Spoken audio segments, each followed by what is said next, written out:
Hi guys! Welcome back to my YouTube channel. So, may paraffle nga pala ako. Gusto mo bang manalo ng GCash, load, or isang PM800 microphone? Madali lang. So, here's the mechanics. Number 1, please watch the entire video until the end. Number 2, like the video. Number 3, comment your name and your GCash number together with the hashtag Ricalin Jesus Vlogs. Number 4, don't forget to subscribe my channel. Thank you!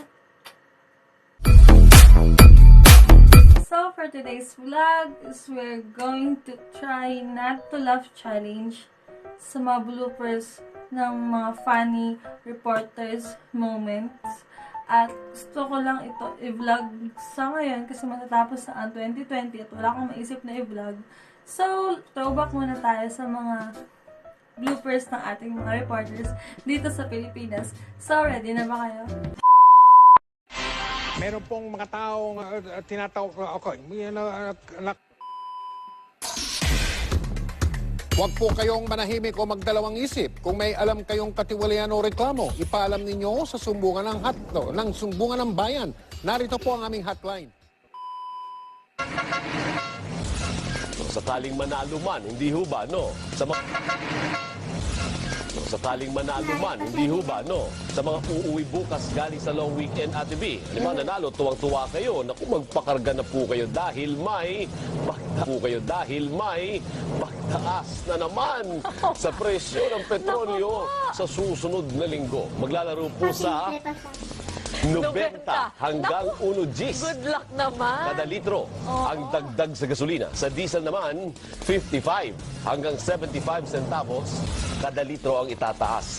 Pati kerosene po magmamahal din ng 45 hanggang 55 centavos kada litro. Lahat po dagdag. Eh, ganyan talaga. Tiis-tiis.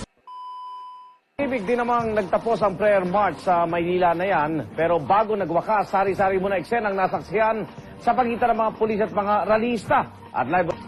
Igan, pasado alas 8 ng tahimik na mag-disperse ang mga ralista sa San Sebastian. Ngunit matapos ang ilang negosasyon, ito ay matapos na nag-disperse sila. Pagkatapos ito, hindi na sila nag-away sa simula. Pagkatapos ito ay nagkaroon sila ng pag-aaway na sa simula. Mang Tani, so hanggang kailan ba tatagal itong mga pag-ulan natin? Matagal-tagal na rin, Mang Tani. May mga naninimaho na ng mga damit. Yes, Josie. Josie tuloy. Yes, June. Okay. June, yung ating wind map, makikita natin yung tuloy-tuloy na paglakas ng hangin habagat. Josie. At ito ay dahil doon sa Bagyong Josie.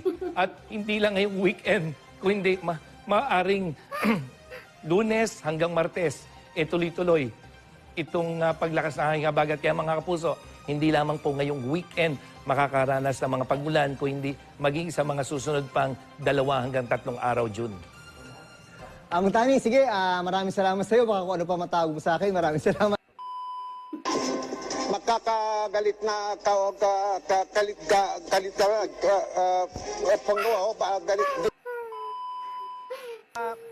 Yung composition, kanina nakita natin yung pagdagsari ng mga ng mga tao. Kung naalala ninyo, nitong Setyembre, may lumutang din na bagong isla sa Pakistan, dulot ng malakas na lindol na tinawag na Salsala Ko. Walang nakatira sa islang ito sa Pakistan dahil nagbubuga po ito ng flammable gas. Ito si Kabayan talaga, pinapatawa mo ko. Okay. Yap. Lagi po natin iisipin, mag-aral na maigi upang buhay ay bumuti. Parang double meaning siya.